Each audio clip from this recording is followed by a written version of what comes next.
저희는 단란한 4인 가족이 살고 있어요.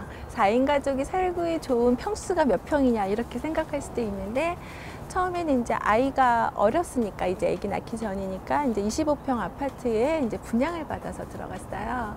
그 분양 받을 때 생각 중에 하나가, 나는 내 아이들을 내 집에서 키우고 싶다라는 생각이 좀 있었어요. 그래서 집을 옮겨야겠다는 생각을 많이 안 했던 것 같아요. 뭐냐면 내 집이니까 여기서 내 아이를 키워야지, 이런 것들이 강했지, 이거를 평수를 넓힌다 이런 건 별로 없었는데, 처음에 분양받아서 들어갔던 그 아파트는 환경이 좀 좋았어요. 아이들이 초중고등학교 다 있고 주위에 환경이 공원도 있고, 그래서 애들 또 학교도 되게 좋다라는 게 뭐냐면 애들이 너무 선했어요. 그 학교들이 좀 불량스러운 아이들이 없기도 하고 좀 안전하게 다닐 수 있는 그런 학교로 얘기가 되고 있어서, 여기서 벗어나는 것보다 좀 안전하게 그냥 20살까지는 조금 키워서 성인이 되면은 그때 움직이고 싶다, 이런 게 좀 있었던 것 같아요. 그러다가 이제 작은 아이가 대학생이 됐어요. 딱 20살이 됐는데 3월이 되니까 갑자기 이제 집을 떠나야겠는 거예요. 두 아이가 대학교를 다니다 보니까 전부 다 이제 뭐 시내로도 다니고 많이 다녀야 되다 보니까 이 환승을 하는 위치가 그렇게 좋지가 않은 거예요. 그래서 여기서 가까운 아파트로 이사를 했어요. 이사를 하면서 연식이 그래도 앞전에 이제 분양받았던 집이니까 벌써 한 20년 된 아파트였는데 10년 미만의 아파트로 이사를 했어요. 하고 나니까 좋더라고요. 새 아파트에 대한 선호도라는 게 이런 거구나라는 느낌을 좀 받았어요. 가장 좋았던 게 커뮤니티 시설이 너무 잘 되어 있는 거예요. 단지 안에 수영장이 있고 헬스장이 있고 그 안에 도서관도 있고 그리고 노래방도 있어요. 그리고 뭐 커피숍처럼 카페처럼도 만들어 놓기도 하고, 그리고 조경이 벤치에 앉아 있는 조경이 너무 예쁜 거예요. 공원처럼 잘 되어 있어서 약간 이런 만족감이라는 게, 여유라는 느낌을 여기서 이렇게 얻을 수도 있구나. 잠시 나와 있는 장소가 이 안에서 여유 있다라는 느낌을 이렇게 받을 수 있구나라는 거를 이사하고 나서 알았어요. 사람들이 왜 새 아파트를 이렇게 열광하는가. 애들도 또 역세권이다 보니까 너무 편한 거예요. 근데 역세권의 단점이 있죠. 소음이 심한 거예요. 지하철에도 가깝다 그러면, 이게 지하철이면 괜찮은데 지상철이다 보니까 소음이 있어요. 밤에는 오히려 조용하고, 오히려 만약에 그게 지하철이 아니라 8차선 도로라든가 이렇게 큰 도로가 있는 곳이었다 그러면 밤새도록 시끄러울 수도 있었겠다라는 생각이 드는 거예요. 그래서 지형에 대한, 역세권에 대한, 소음에 대한 이런 생각도 좀 같이 들었던 것 같아요. 그래서 새 아파트에 대한 선호도, 사람들이 갈 수밖에 없는 이유 옮겨보니까 좀 알겠어요.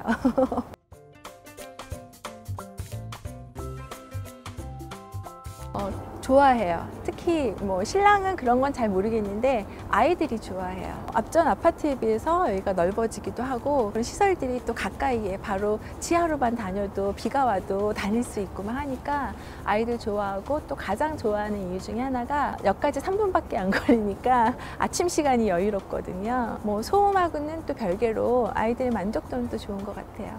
차후에 이제 애들이 직장 생활을 하거나 뭐 독립을 하거나 그렇다 그러면 살지 않았던 곳에 가서 살고 싶다라는 생각은 좀 많이 하고 있어요. 그래서 2년 후나 4년 후 정도에는 또 새로운 곳으로 또 이전을 해서 거기에 대해서 살 생각을 하니까 또 기대가 돼요.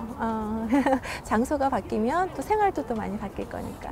제가 어느 곳에 있는 게 중요한 것보다 제가 어디서 잘 사는 게 중요하잖아요. 그래서 저희가 가족이, 아니면 내가 행복하게 살 수 있는 장소라 그러면 꼭 그게 가장 요지에 있는 강남이거나 꼭 서울이거나 꼭 이럴 필요는 없다라고 생각하고 있기 때문에, 그래서 장소를 떠나서 어떤 곳에 그 그림을 그린다 그러면 건물과, 그리고 사람들이 자유롭게 다닐 수 있고, 그리고 그 사람들이 하고 싶은 거를 우리 건물에서 할 수 있고, 이런 곳들을 만들고 싶다라는 게 있어요.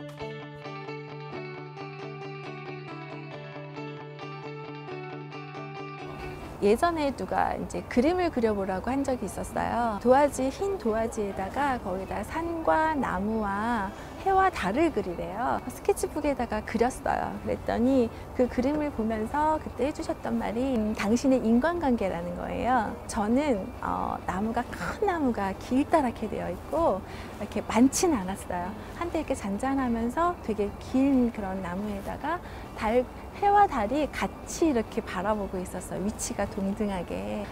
당신의 성향은 여러 사람들이 많이 이렇게 관계하는 것보다 어떤 한 사람을 알면 그 사람하고 정말 깊게 사귀는 관계를 굉장히 깊게 하는 그런 성향을 갖고 있다라고 하더라고요. 가만히 생각을 해봐도 약간 맞는 게 있다라는 생각을 좀 했었거든요. 근데 이제 아이를 낳으면서 이제 그 아이에 맞춰서 엄마들하고 이제 만나기 시작을 했어요. 아이의 성장에 따라서 만나는 모임들이 달라지더라고요.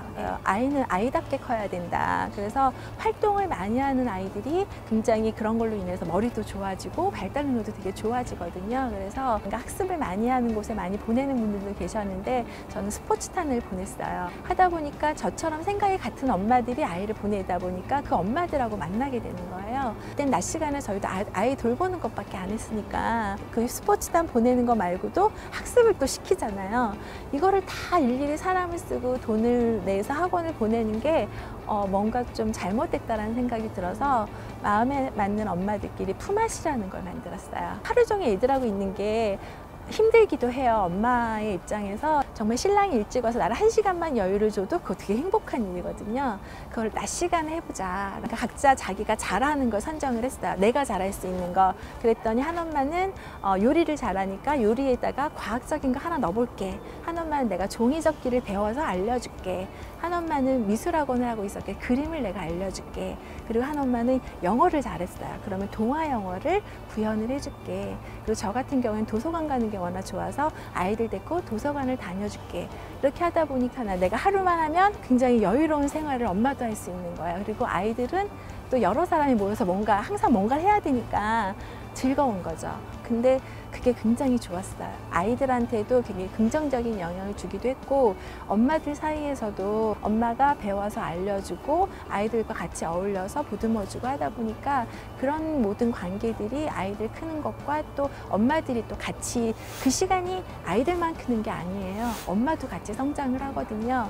왜냐하면 엄마가 첫 경험이거든요. 아이를 키우는 게 전부 다 처음이다 보니까 되게 어설프고 어떻게 해야 잘하는지 잘 모르거든요. 그러다 보니까 그런 얘기를 공동육아처럼 같이 하니까 서로 도움이 많이 됐던 것 같아요. 그 모임이 지금까지 왔어요. 어렸을 때 시작한 모임이 벌써 지금 10몇 년이 지났는데도 이어지고 있고요. 초등학교에 올라가니까 초등학교 학부모 엄마들이 또 모임이 또 형성이 되는 거예요. 그때도 이제 엄마 첫 아이니까 뭔가 잘하고 싶잖아요. 근데 처음이니까 잘 모르잖아요. 그럼 우리 매달 만나서 애들에 대한 정보를 공유를 하자. 그렇게 해서 했는데 그 모임이 지금까지 이어져 오고 있어요. 그 모임도 지금은 이제 아이들을 떠나서 이제 다른 이야기거리가 화제가 되고 있긴 하고요. 거의 다 먹거리, 여행, 좀 여유로워지다 보니까 이제 그런 부분들을 많이 가고 있는 것 같고요. 그리고 이제 부동산 시작하면서 또 하나의 모임은 제가 북극성 카페를 들어와서 공부를 하고 하다 보니까 커뮤니티잖아요. 이 사람들의 관계가 생기기 시작을 했어요. 처음에는 북극성주님의 강의를 들으면서의 멘토와 멘티의 관계, 그리고 저와 같이 공부하는 사람들과 부동산의 이야기에 대한 관계, 그러다 보니까 이게 건설적인 관계가 되는 거예요. 만남이 되게 즐거운 거죠. 왜냐면 밖에서 못하는 얘기를 우리들끼리 만나서 부동산 이야기를 1시간을 해도 4시간을 해도 6시간까지 가도 끝이 없이 이야기가 나오는 그런 커뮤니티인 거예요. 그래서 거기에서 그런 관계가 굉장히 좋은데 제가 시간이 흐르다 보니까 경험이 생기니까 이제 제가 멘토의 역할로 또 새로 들어오시는 분들한테 또 멘티들과 같이 이런 또 상관관계가 또 바뀐 위치에서 서로 또 관계를 하고 있어요. 이러다 보니까 새로 시작하시는 분들의 마음을 제가 너무나 잘 알고 있기 때문에 그런 분들한테 조금이라도 도움이 될 수 있는 그런 관계가 또 형성이 되고, 이번에 또 책을 내다 보니까 또 저자가 됐잖아요. 진짜 아주 영광스럽게 저자가 되다 보니까 다른 책의 저자분들과의 또 관계가 형성이 됐어요. 그래서 그런 분들의 관계를 통해서 또 강의를 또 나가게 되고 그런 분들과 이제 모임도 같이 하게 되고 그 자리도 이제 참석을 할 수 있는 기회가 생겨지고 이렇게 하다 보니까 제가 이제 새롭게 만나는 그런 관계들은 아직 제가 생각해 보지는 못했는데 조금 더 또 좋은 만남을 또 이어갈 수 있을 것 같아서 굉장히 기대를 좀 많이 하고 있어요. 그래서 만약에 내가 환경에서 만나는 사람들이 굉장히 중요한데 지금 여기에 있는 내 자신이 행복하지 않다. 그러면 그거를 내 스스로가 박치하고 다른 곳으로 갈 필요가 있고 용기도 필요하다고 생각해요. 이렇게 한 번에서 다른 곳에 내가 즐거워할 수 있는 그런 곳에 가서 생활하게 되면 내가 발견하지 못했던 나를 발견할 수가 있어요. 그리고 내가 해보지 못했던 또 경험을 할 수가 있고 알지 못했던 걸 알아서 조금 더 스스로가 성장할 수 있는 그런 기회가 되기도 하거든요. 그래서 만약에 내가 지금 행복하지 않다, 내가 어디에 있는 이 자리가 아니다 그러면 새로운가 뭔가를 조금 더 건설적인 걸로 어떤 하나를 만들어서 내가 한번 바꿔보시면 아마 삶이 좀 바뀌지 않을까 싶어요. 그래서 멘토 한 분을 어떻게 만나느냐에 따라서 아니면 거기에 관계된 사람들을 어떻게 만나느냐에 따라서 나의 미래도 많이 길이 바뀔 거라고 생각을 하고 있기 때문에 여러분도 자신만의 멘토를 한번 주위에서 한번 찾아보시고 그분들하고 또 먼저 다가가서 좀 이렇게 그런 관계를 잊을 수 있도록 좀 용기를 내보시면 어떨까 하는 생각이 해요. 네. 깜짝 질문인데 네. 저희 오늘 부자의 그릇팀이랑 네. 촬영을 하고 있잖아요. 네. 이런 만남 너무 좋아요. 저 지금 이 환경이 생각했던 것보다 너무 행복해요.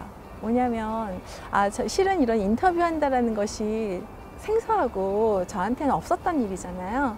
그런데 이 인터뷰를 하기 위해서 사전 미팅을 하고 같이 계획을 하고 그분들이 저는 이제 그런 일은 못 해봤었지만 이분들과 같이 작업을 하다 보니까 제가 좀 전문적으로 좀 업그레이드 되는 그런 느낌? 왜냐하면 여기 오신 분들이 스태프들이 전문가들이잖아요. 그래서 이런 환경에서 제가 또 이런 경험을 할 수 있다는 것이 되게 행복하고 감사하죠. 네. 그래서 저를 뽑아주신 거 되게 감사하게 생각해요.